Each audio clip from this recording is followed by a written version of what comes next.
Hello friends, എല്ലാവർക്കും നമസ്കാരം. നമ്മുടെ ഇഷ്ടപരമ്പരയുടെ നാളത്തെ വിശേഷങ്ങളിലേക്ക് ഏവർക്കും സ്വാഗതം. അങ്ങനെ സുഖിനീനെയും കൂട്ടിക്കൊണ്ട് മിത്ര പുറത്തേക്ക് പോവാട്ടോ. അപ്പോൾ അവരെയും കാത്ത് മീനാക്ഷിയും ദേവിയും അവിടെ ഉണ്ട്. അപ്പോൾ സുഖിനി ചോദിക്കും, എന്താ നിങ്ങൾക്ക് ഇത്ര സംസാരിക്കാനുള്ളത്? എന്നെയും വലിച്ചുകൊണ്ട് മിത്ര എന്തിനാ ഇവരുടെ അടുത്തേക്ക് വന്നേ എന്നിങ്ങനെ ചോദിക്കുകയാണ് കേട്ടോ. അപ്പോൾ മീനാക്ഷി പറയും, ഇന്ന് എന്ത് പരിപാടിയാണ് സുഖിനേച്ചി കാണിച്ചേ? അച്ഛനോട് ഇങ്ങനെയൊക്കെയാണോ സംസാരിക്കേണ്ടേ എന്ന് ചോദിക്കുക. ഓഹോ, എന്നെ ചോദ്യം ചെയ്യാനായിരുന്നോ നിങ്ങൾ കാര്യമായിട്ട് കൂട്ടിക്കൊണ്ട് വന്നത്? എന്താ ഞാൻ ചോദിച്ചതിൽ ഇത്ര തെറ്റ്? നിങ്ങളുടെ മാമൻ്റെ വക വിചാരണ ഇപ്പം കഴിഞ്ഞതേ ഉള്ളൂ. എനിക്കറിയേണ്ട കാര്യങ്ങൾ ചോദിക്കണമെന്ന് ബാലേട്ടൻ തന്നെയല്ലേ പറഞ്ഞത്. അതുകൊണ്ട് ഞാൻ ചോദിക്കുകയും ചെയ്തു. അല്ല, എൻ്റെ ജീവിതത്തെപ്പറ്റി ഞാനല്ലാതെ പിന്നെ ആരാ ചിന്തിക്കേണ്ടത് എന്നൊക്കെ സുകന്യ ചോദിക്കാം. അപ്പം ദേവി പറയും, അതല്ല സുകന്യേച്ചി, സുകന്യേച്ചിയുടെ ജീവിതത്തെപ്പറ്റി സുകന്യേച്ചി ചിന്തിക്കുക തന്നെ വേണം. എങ്കിലും ഇങ്ങനെ ബാലച്ചനെയും അമ്മേനെയും വേദനിപ്പിക്കുന്ന രീതിയിലൊക്കെയാണോ സംസാരിക്കേണ്ടേ? നമ്മളെല്ലാവരും ഒരു കുടുംബത്തിൽ ജീവിക്കുന്നവരല്ലേ. അപ്പം അതിൻ്റെ ഒരു ഐക്യം എല്ലാവരും തമ്മിൽ വേണ്ടേ? അതാ മീനാക്ഷിയും ചോദിച്ചത് എന്ന് പറയാം. മീനാക്ഷിയും പറയും, ചേച്ചി, ഇവിടെ ആരും അങ്ങനെ സ്വത്തിൻ്റെ കാര്യമൊന്നും പറയാറില്ല. അതുമാത്രമല്ല, ഇവിടുത്തെ കാര്യങ്ങളൊക്കെ തീരുമാനിക്കുന്നത് അച്ഛനാ. അച്ഛൻ പറയുന്ന കേട്ട് എല്ലാവരും ജീവിക്കുന്നു. അല്ലാതെ അതിനപ്പുറത്തേക്ക് ശമ്പളത്തെപ്പറ്റിയൊന്നും ഞങ്ങൾ ആരും ഇതുവരെ ചോദിച്ചിട്ടുമില്ല, അതിനെപ്പറ്റിയൊന്നും ചിന്തിച്ചിട്ടുമില്ല എന്ന് പറയുവേ. അപ്പം പെട്ടെന്ന് സുഗിനി പറയും, ഇതൊക്കെ തന്നെയാണ് നിങ്ങളുടെ പ്രശ്നവും. അല്ല, എല്ലാ കാലത്തും നിങ്ങൾക്ക് എല്ലാവർക്കും കൂടി ഒരുമിച്ച് ഈ വീട്ടിൽ ജീവിക്കാൻ പറ്റുമെന്ന് തോന്നുന്നുണ്ടോ? മുന്നോട്ട് പോകും തോറും നിങ്ങൾക്ക് നിങ്ങളുടേതായ ബാധ്യതകൾ വരും. അങ്ങനെ വരുമ്പം നിങ്ങളും ആരാണേലും ചോദിക്കും. ഞാനിത് ചോദിക്കേണ്ട കാര്യം ഇച്ചിരി നേരത്തെ ചോദിച്ചതേ ഉള്ളൂ. അതിന് നിങ്ങളാരും എന്നെ ഒരു തെറ്റുകാരിയായി കാണേണ്ട കാര്യമൊന്നും ഇല്ല എന്ന് പറയാണ് കേട്ടോ. അപ്പം മിത്ര പറയും, അല്ല ചേച്ചി, ഞങ്ങൾ അങ്ങനെയല്ല ഉദ്ദേശിച്ചത്. ചേച്ചി മനഃപൂർവ്വം പ്രശ്നങ്ങൾ സൃഷ്ടിക്കാൻ നോക്കുന്ന പോലെയാണ് ഞങ്ങൾക്ക് തോന്നിയത്. ഇപ്പം ഈ സന്ദർഭത്തിൽ തന്നെ ഇത് ചോദിക്കേണ്ട കാര്യം ഉണ്ടായിരുന്നോ? ആഹാരം കഴിക്കുമ്പോഴാണോ ഇത്തരത്തിലുള്ള കാര്യങ്ങളൊക്കെ ചോദിക്കേണ്ടത്? അതിന് ഒരു അവസരമുണ്ടല്ലോ. അപ്പം ചേച്ചിക്ക് ഇഷ്ടമുള്ള കാര്യങ്ങൾ ചോദിച്ചോളൂ. ഇതിപ്പം അങ്കിളും ആൻറ്റിയും അപ്പച്ചിയും ആഹാരം കഴിക്കാതല്ലേ പോയത്? അതൊക്കെ മോശമല്ലേ എന്ന് മിത്രയും പറയൂ കേട്ടോ. ഞാൻ ചെയ്യുന്നതും പറയുന്നതും ഒക്കെ നിങ്ങൾക്കിപ്പോൾ തെറ്റായിട്ട് തോന്നും. പക്ഷേ കുറച്ച് കഴിയുമ്പം നിങ്ങൾക്കും മനസ്സിലാവും ഞാൻ ചെയ്തത് തന്നെ ശരിയെന്ന്. അല്ലെങ്കിൽ തന്നെ എൻ്റെ ഭർത്താവിൻ്റെ ശമ്പളം എത്രയാണെന്നല്ലേ ഞാൻ ചോദിച്ചത്. നിങ്ങളുടെ ആരുടെയും ഭർത്താക്കന്മാരുടെ കാര്യം ഒന്നും ഞാൻ ചോദിച്ചിട്ടില്ല. എൻ്റെ ഭർത്താവിൻ്റെ ശമ്പളം എത്രയാണെന്ന് അറിഞ്ഞിരിക്കേണ്ട കടമ ഒരു ഭാര്യ എന്ന നിലയിൽ എനിക്കില്ലേ? അല്ല, ഞങ്ങൾക്ക് ജീവിക്കണ്ടേ? ഞങ്ങൾക്ക് ജീവിക്കുന്നതിന് കാശ് വേണ്ടേ? അതൊക്കെ അറിയുന്നതിന് വേണ്ടി തന്നെയാണ് ഞാനത് ചോദിച്ചേ. അത് ഇത്ര വലിയ കുറ്റമായിട്ട് നിങ്ങളാരും കണക്കാക്കേണ്ട കാര്യവും ഇല്ല. ഇനി മുന്നോട്ടും എനിക്ക് ശരിയെന്ന് തോന്നുന്ന കാര്യങ്ങളെ ഞാൻ ചെയ്യൂ. ഞാൻ മനഃപൂർവ്വം ബാലേട്ടനെയോ ഗോമതി ചേച്ചിനെയോ അപമാനിക്കാനായിട്ട് ഒന്നും ചെയ്തിട്ടുമില്ല. ഇത് എൻ്റെ ശരിയാ. അതുകൊണ്ട് നിങ്ങളാരും ഇത് കൂടുതൽ വിമർശിക്കാൻ എൻ്റെ അടുത്തേക്ക് വരണ്ട എന്ന് പറഞ്ഞ് സുകന്യ അവിടെ തന്നെ നിൽക്കൂട്ടോ. അപ്പോൾ ഇവളോട് പറഞ്ഞിട്ട് കാര്യമില്ല എന്നുള്ള രീതിയിൽ മീനാക്ഷിയും ദേവിയും ഇത്ര അങ്ങോട്ട് കയറിപ്പോകും. അപ്പോൾ സുകന്യയ്ക്ക് ഇത് തീരെ ഇഷ്ടപ്പെടുന്നില്ല. അവൾമാരെന്നെ ചോദ്യം ചെയ്യാൻ വന്നിരിക്കുന്നു. നിൻ്റെയൊക്കെ ഈ സ്നേഹം എത്ര കാലം ഉണ്ടാവുമെന്ന് കണ്ടറിയാം. ഈ സുകന്യയ്ക്ക് അറിയാം എന്താ ചെയ്യേണ്ടതെന്ന്. മൂന്നും കൂടി മുഖത്തോട് മുഖം നോക്കുമ്പം ദേഷ്യം കാണിച്ച് തിരിച്ചു പോകുന്ന രീതിയിൽ നിന്നെയൊക്കെ ആക്കിയെടുക്കാനേ ഈ എനിക്കറിയാടി എന്ന് സുകന്യ അപ്പം മനസ്സിൽ പറയണേ കേട്ടോ. അതേസമയം നമ്മുടെ ആകാശാണെങ്കിൽ വളരെ സന്തോഷത്തിലാണ് റൂമിൽ നിൽക്കുന്നത്. അപ്പോൾ പെട്ടെന്ന് മീനാക്ഷി അകത്തേക്ക് ചെല്ലുമ്പം ആകാശിനോട് ചോദിക്കും, എന്താ ആകാശ് ഇത്ര സന്തോഷം എന്ന് ചോദിക്കുക. സന്തോഷം എങ്ങനെയല്ലാതെ ഇരിക്കും? അല്ല, ഗോമതി സ്റ്റോഴ്സ് ബാലൻ്റെ ഇന്നത്തെ അവസ്ഥ കണ്ടിട്ട് എനിക്ക് ചിരി വരുമായിരുന്നു. ഗോമതി സ്റ്റോഴ്സ് ബാലൻ അങ്ങോട്ട് ഏറ്റുപോയി. അല്ലെങ്കിൽ കുറച്ചും കൂടി കലാപരിപാടികൾ അവിടെ ഇരുന്ന് കാണായിരുന്നു. ഞാൻ രസം പിടിച്ച് വന്നതാ. എന്തായാലും സുകന്യേച്ചി ഞാൻ വിചാരിച്ച പോലെയൊന്നുമല്ല, നിങ്ങളെപ്പോലെയൊന്നുമല്ല, കണ്ടു പഠിക്കുന്നീ എന്ന് ചോദിക്കുക. അപ്പം മീനാക്ഷി ചോദിക്കും, ദേ ആകാശേ, ഇങ്ങനത്തെ വർത്താനൊന്നും പറയില്ല. നിന്റെ അച്ഛൻ ഇന്ന് ആഹാരം പോലും കഴിക്കാതെ ഏറ്റുപോകുന്ന കണ്ടിട്ട് നിനക്ക് ഒരു സങ്കടവും ഇല്ലേടാ എന്ന് അപ്പം മീനാക്ഷി ചോദിക്കും. എനിക്കെന്ത് സങ്കടം? അല്ല, സുകന്യേച്ചി ചോദിച്ചതിൽ ഒരു തെറ്റും ഞാൻ കാണുന്നില്ല.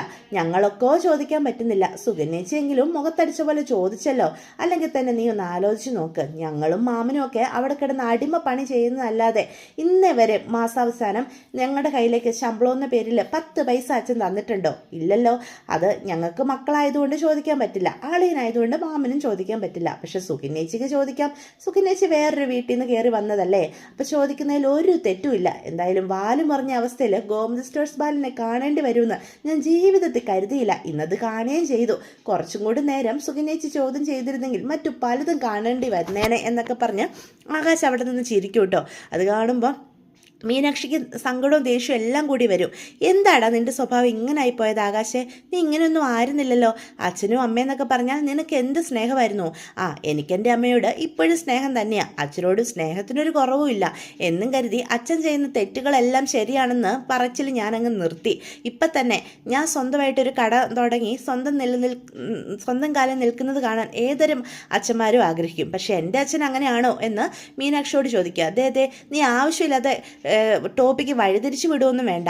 ഇന്ന് തന്നെ അച്ഛൻ വേദനിക്കുന്ന കണ്ടിട്ട് നിനക്ക് ഒരു സങ്കടവും ഇല്ലേ എന്ന് ചോദിക്കുക. അല്ല കാര്യം അല്ലേ സൗകന്യ ചേച്ചി ചോദിച്ചത്? സുകന്യ ചേച്ചി ചോദിച്ചത് കാര്യമൊക്കെ തന്നെയാണ്. പക്ഷെ മുന്നോട്ട് ഈ രീതിയിലാണ് പോകുന്നതെങ്കിലേ ഈ കുടുംബത്തിൽ ആർക്കും ഒരു സ്വസ്ഥതയോ സമാധാനമോ ഒന്നും ഉണ്ടാകാൻ പോകുമെന്ന് തോന്നില്ല. നീയും കൂടി ആയിട്ട് അച്ഛനെ ചുമ്മാ വേദനിപ്പിക്കരുത്, എനിക്ക് അതേ പറയാനുള്ളൂ എന്ന് പറയാം. ദേ മീനു, ഞാൻ നിന്നോടൊരു കാര്യം പറഞ്ഞേക്കാം. ഈ ബെഡ്റൂമിൽ വന്നു കഴിഞ്ഞും ഈ വക കാര്യങ്ങളൊക്കെ പറഞ്ഞ് നീ ചുമ്മാ എൻ്റെ സന്തോഷം കളയരുത് കേട്ടോ. ഇവിടെ ഞാനും നീയും മാത്രമേ ഉള്ളൂ നമ്മുടെ ജീവിതം. അല്ലാത്തപ്പം നീ എന്നോട് ആവശ്യത്തിനധികം വാശി കാണിക്കുന്നുണ്ടല്ലോ എന്നൊക്കെ മീനാക്ഷിയോട് ചോദിക്കാം. അപ്പം ആകാശിനോട് മീനാക്ഷി പറയും, ഞാനെന്ത് വാശി കാണിച്ചു എന്നാണ് പറയുന്നത്? ഈ വീട്ടിലുള്ള എല്ലാവരും സന്തോഷത്തോടെയും സമാധാനത്തോടെയും ജീവിക്കണം, അതേ എനിക്ക് ആഗ്രഹമുള്ളൂ. അതിനിടയിൽ കരുതലിൽ വീർത്തുന്ന പ്രവൃത്തികളാണ് സുകന്യേച്ചി ഇപ്പോൾ കാണിക്കുന്നത്. അതൊന്നും എനിക്ക് ഉൾക്കൊള്ളാൻ പറ്റുന്നേ ഇല്ല. അവരെന്തോ മനസ്സിൽ കരുതി കൂട്ടി പ്രവർത്തിക്കുന്ന പോലെയാണ് എനിക്ക് തോന്നുന്നത്. ഈ അവസ്ഥയിൽ ശരിക്കും നിസ്സഹായനായി നിൽക്കുന്നത് മാമന.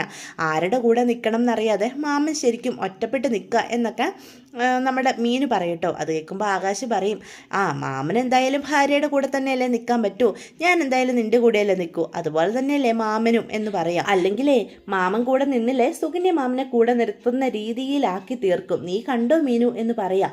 അവരെന്തായാലും ഒരു പാവസ്ത്രീയൊന്നും അല്ല, അതെനിക്കും മനസ്സിലായ കാര്യമൊക്കെയാണ്. ഉള്ളതൊക്കെ മുഖത്തടിച്ച് പറയുന്നുണ്ടെങ്കിലും ഈ വീട്ടിലെ സമാധാനം കളയാൻ അവരും ആഗ്രഹിക്കുന്നുണ്ടെന്നോ എനിക്കും തോന്നുന്നു കേട്ടോ മീനു എന്ന് പെട്ടെന്ന് ആകാശം പറയേ. അപ്പം ആകാശ് പറഞ്ഞത് നേരാ.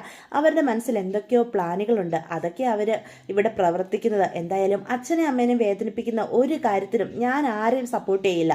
അതുകൊണ്ട് തന്നെ അവർ ചെയ്യുന്ന തെറ്റുകളാണ് ഞാൻ മുഖത്തടിച്ച് പറയുകയും ചെയ്യും എന്നൊക്കെ നമ്മുടെ മീനു പറയൂട്ടോ.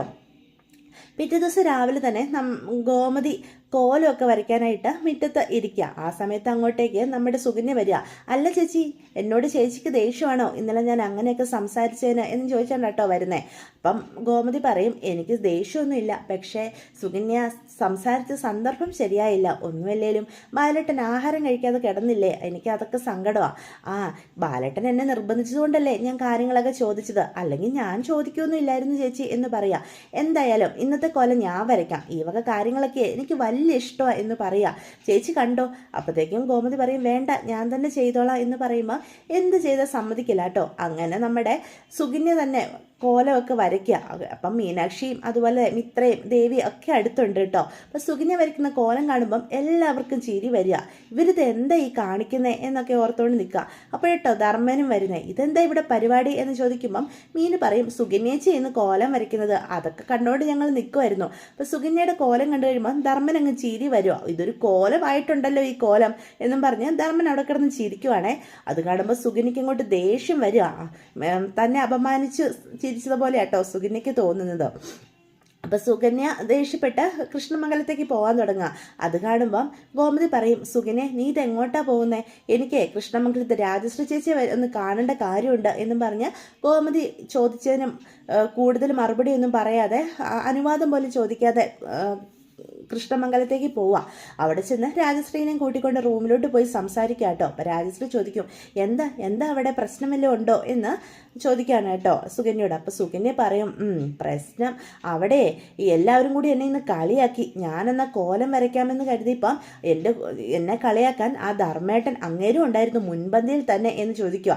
നീ അവിടെ ചെന്ന് കോലം വരച്ച് നടക്കുവാണോ? ഞങ്ങൾ പറഞ്ഞു തന്ന കാര്യങ്ങളൊക്കെ നീ മറന്നു പോയോ എന്ന് ചോദിക്കുക.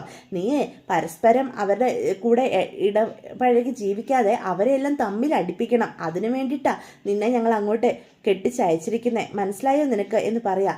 എൻ്റെ ചേച്ചി അതൊക്കെ എനിക്കറിയാം. അവർ തമ്മിലുള്ള സ്നേഹവും പരസ്പര സഹകരണവും എല്ലാം അവസാനിപ്പിച്ചാൽ മാത്രമേ എനിക്കും അവിടെ നിലനിൽപ്പുള്ളൂ എന്ന് എനിക്കറിയാം. ഇപ്പോൾ അവിടുത്തെ 3 മരുമക്കളും ഒറ്റ കെട്ടാ. അതൊക്കെ മാറ്റി 3 പാത്രത്തിലാക്കി മാറ്റും ഞാൻ.